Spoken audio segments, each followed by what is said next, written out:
हम सदन के सदस्य, सभी सदस्य इस कानून का विरोध करते हैं और आग्रह करते हैं केंद्र की सरकार से कि इस भय के माहौल में आग का घी डालने वाले इस कानून को रोका जाए। ये कोरोना वायरस को भी फैलाएगा, इस देश में शांतिपूर्वक रह रहे लोगों को डराएगा, धमकाएगा, उनके सिटीजनशिप पे सवाल खड़े करेगा। प्रस्ताव का जो माननीय मंत्री जी ने पेश किया है पूरी तरह से समर्थन करता हूँ। और जो देश के गृह मंत्री हैं जिनको प्यार से मोटा भाई कहा जाता है, अब मोटा भाई इसलिए कहा जाता है कि झूठ बड़े मोटे मोटे बोलते हैं जी। कल मैं स्पीच सुन रहा था, कह रहे हैं जी किसी को भी कोई डी नहीं लगाया जाएगा, चाहे कोई भी डॉक्यूमेंट नहीं देता उसके फॉर्म के ऊपर भी डी नहीं लगाया जाएगा। तो फिर इतनी सारी मशक्कत, इतनी सारी एक्सरसाइज करने की जरूरत क्या है? हम इस एनपीआर का विरोध करते हैं और हम ये चाहते हैं कि ना सिर्फ दिल्ली में बल्कि पूरे देश में इस एनपीआर प्रक्रिया को रोका जाए। आज भी इस देश में एक बहुत बड़ी आबादी है जिसके पास ना अपना जन्म प्रमाण पत्र है, ना अपना प्लेस ऑफ बर्थ पता है, ना अपनी डेट ऑफ बर्थ पता है। और ये पूरा मसौदा जो बनाया गया है वो ये बनाया गया है कि यदि आपके पास आपका जन्म प्रमाण पत्र नहीं है तो आप जिस भी जात के हो, धर्म के हो, बिरादरी के हो, आपको डिटेंशन सेंटर में डाल दिया जाएगा और आपको इस देश का सिटीजन, इस देश का नागरिक नहीं माना जाएगा। कहां जाएगा वो गरीब आदमी? कहां जाएगा वो गरीब आदमी? ऐसी कौन सी दुश्मनी है उत्तर प्रदेश के लोगों से, बिहार के लोगों से, जो आसाम में रह रहे थे, जो दिल्ली में रह रहे हैं, कि उनसे आप चाहते हैं कि वो अपनी दिहाड़ी छोड़ के और आपके लिए कागज इकट्ठा करते फिरे?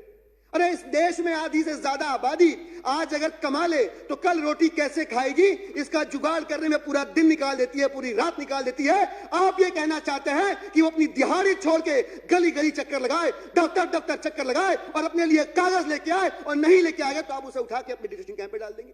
तो ये हालत इस देश की हो रखी है। अध्यक्ष महोदय, मैं आपसे कहना चाहता हूं कि हमारे देश में जो डर का माहौल बनाने की कोशिश की जा रही है, हमारे देश के अंदर ये जो भय का वातावरण बनाने की कोशिश की जा रही है, राहत इंदौरी साहब का एक शेर है कि आज जो साहिबे मसनद हैं कल नहीं होंगे। आज जो साहिबे मसनद हैं कल नहीं होंगे।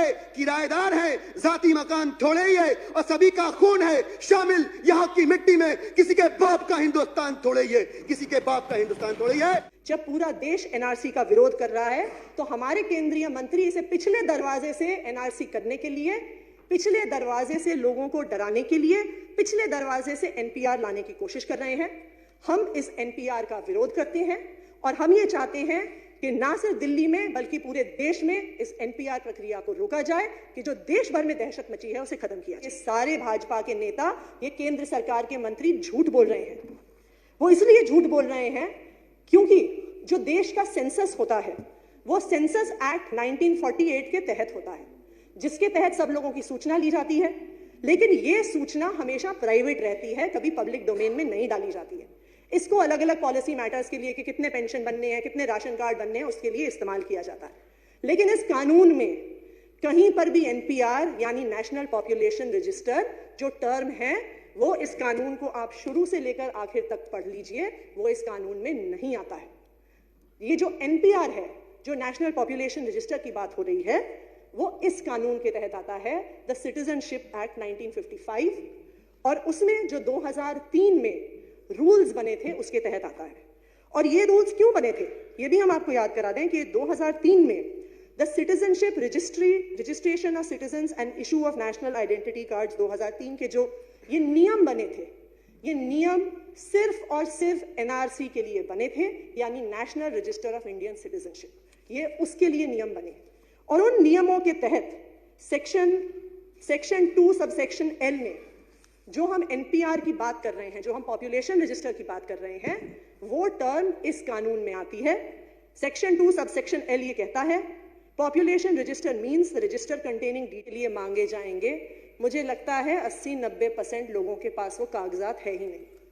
अगर आज आप इस विधानसभा सदन में भी पूछ लीजिए तो आधे से ज्यादा लोग जो इस सदन में बैठे हुए हैं, हो सकता है उनके पास बर्थ सर्टिफिकेट ना हो, और जिन लोगों के पास अपना बर्थ सर्टिफिकेट होगा, तकरीबन शायद 100% लोगों के पास अपने माता पिता का बर्थ सर्टिफिकेट नहीं होगा।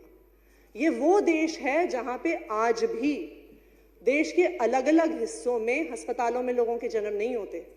आज भी कई ऐसे गांव होंगे जहां पे दाइयां आती हैं, जहां पे बच्चों का जन्म होता है। ये वो देश है जहां पे कुछ साल पहले तक तकरीबन 100% लोग अपना कोई जन्म प्रमाण पत्र नहीं बनवाते थे। तो लोगों के मन में ये दहशत है, उन्होंने देखा है कि ये जो हमारी केंद्र सरकार है, कुछ ही साल पहले एक बार इसी सरकार ने सबको लाइनों में खड़ा किया था। जब वो नोटबंदी लेके आए थे तो पूरा देश सड़क पे आ गया था, एटीएम के सामने लाइनों में खड़ा हो गया था। उसी तरह से आज देश के लोगों को डर है कि अब अपने कागज दिखाने के लिए, अपने जन्म प्रमाण पत्र दिखाने के लिए, दिखाने के लिए कि हम इस देश के नागरिक हैं, फिर से हमें लाइनों में खड़ा होना पड़ेगा। और अगर हमारे पास कागज नहीं हुए, अगर हमारे पास जो प्रमाण पत्र एनआरसी में मांगे जा रहे हैं वो नहीं हुए, तो बिना किसी पूछताछ के भी हमें उस डिटेंशन सेंटर के अंदर किया जा सकता है। आसाम के डिटेंशन सेंटर की जो कहानियां हैं वो पूरे देश में दहशत फैला रही हैं। आज देश में चाहे हिंदू हो, चाहे मुसलमान हो, चाहे सिख हो, चाहे वो ईसाई हो, उसके पास कागज नहीं है और उसके मन में ये दहशत है कि मुझे डिटेंशन सेंटर भेजा जा सकता है। 2003 का जो रूल है, कानून है, वो कहता है एनआरसी लागू करने से पहले एनपीआर किया जाएगा। एनपीआर में जो डाटा आएगा उसी डाटा के आधार पर रजिस्ट्रार बनेगा। वही रजिस्ट्रार वेरीफाई करके नेशनल सिटीजनशिप रजिस्टर तैयार करेगा। यही उस पूरे रूल में और कानून में है।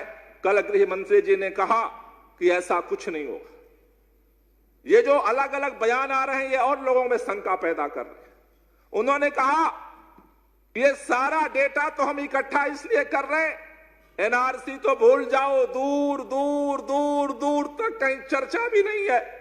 प्रधानमंत्री जी ने भी कहा था इसी दिल्ली के अंदर रामलीला मैदान में कि एनआरसी तो भूल जाओ, कहीं उसकी चर्चा भी नहीं हुई।